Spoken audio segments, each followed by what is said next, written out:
The dollar collapse will be the single largest event in human history. This will be the first event that will touch every single living person in the world. All human activity is controlled by money. Our wealth, our work, our food, our government, even our relationships are affected by money. No money in human history has had as much reach in both breadth and depth as the dollar. The dollar is the de facto world currency. All other currency collapses will pale in comparison to this big one. All other currency crises have been regional, and there have been other currencies for people to grasp onto. This collapse will be global, and it will bring down not only the dollar, but all other fiat currencies, as they are fundamentally no different. The collapse of currencies will lead to the collapse of all paper assets, and the repercussions to this will have incredible results worldwide. Thanks to globalization and the giant vampire squids of the Anglo-American Empire, the dollar is the world's reserve currency. It supports the world economy in settling foreign trade, most importantly the petrodollar trade. The money is then recycled through the City of London, not to be confused with London, and Wall Street. This fuels corporate vampires that acquire and harvest the world's wealth. The corporate powers then suppress real assets like natural resources and labor to provide themselves massive profits.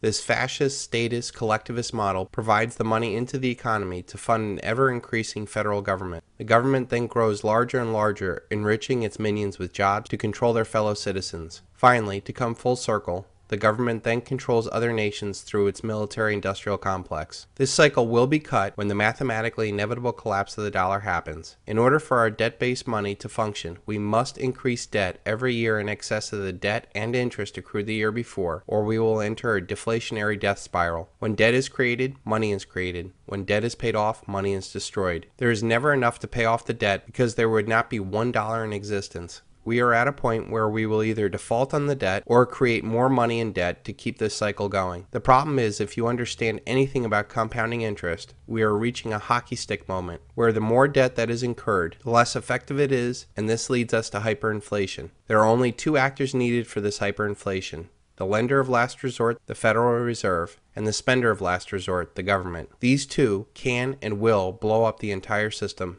I believe that they will wait until the next crisis and the whiff of a deflationary depression before they fire up the printing presses. That crisis is coming very soon, as we can only kick the can down the road so long. Money and emergency measures will be worn out. The fact that none of the underlying problems that caused the 2008 crisis have been resolved. The only thing different from the 2008 crisis is that instead of corporate problems, we now have national problems. In this movie, Greece will play the role of Lehman Brothers, and the United States will play the role of AIG. The problem is there is nowhere to kick the can down the road, and there is no world government to absorb the debt yet. This leads me to the top 5 places not to be when the dollar collapses. Number 1 on this list, I believe, is Israel. This Anglo-American beachhead into the Middle East was first conceived by the most powerful family in the world, the Rothschilds, in 1917. The Balfour Declaration said that there would be a Zionist Israel years before World War II and the eventual establishment of Israel. Israel has not been a good neighbor and has always had the biggest bullies on the block at its back. When the dollar collapses, the United States will have much more on its plate, both domestically and internationally, to worry about this non-strategic piece of land. This will leave Israel very weak at a time when tensions will be high. This very thin strip of desert land will not be able to stand the economic reality of importing its food and fuel, or the political reality of being surrounded by nations that don't care for it. Second on this list, I feel, is Southern California. The land of fruit and nuts turns into battlefield Los Angeles. 20 million people packed into an area that has no food and water is not good, to say the least. Throw on top of it huge wealth disparities and the proximity to a narco state, and this does not bode well.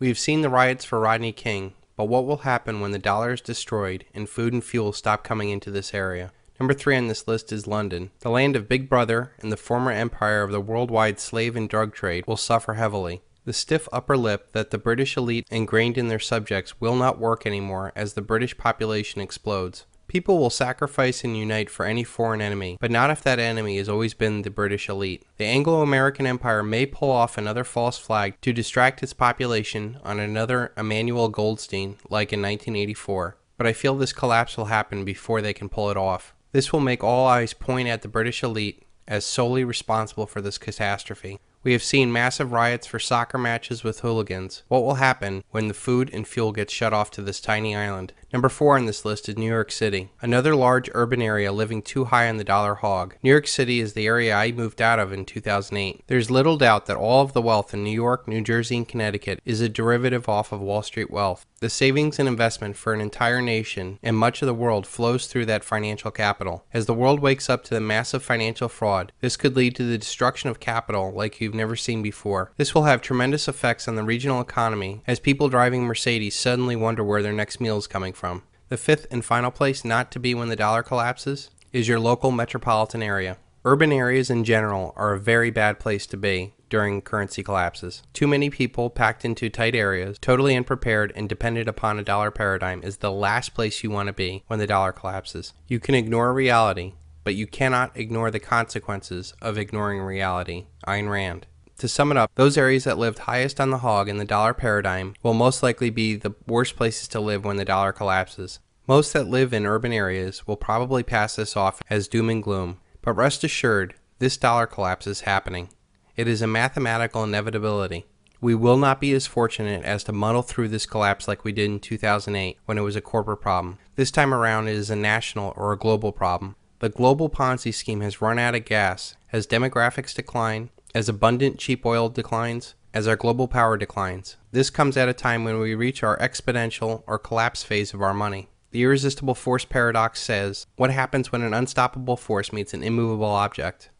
We are about to find out when infinite money hits a very finite world.